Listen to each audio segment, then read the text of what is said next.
Viral, video istri Kades dan Pak RT di Kuningan diusir warga desa imbas ketahuan selingkuh. Pasangan selingkuh yang merupakan ketua RT di Desa Datar dan istri kepala Desa Datar, Kecamatan Cidahu, Kuningan diusir. Bahkan mereka kini tak lagi tercatat sebagai warga Desa Datar.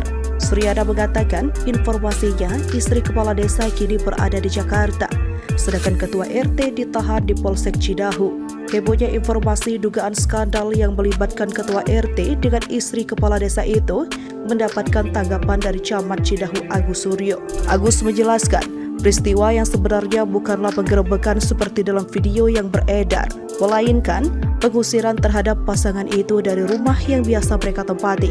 Sebelumnya, menyebar video dugaan selingkuh yang terjadi di Desa Datar, Kecamatan Cidahu. Dalam video itu, ada keributan hingga mengundang petugas kepolisian.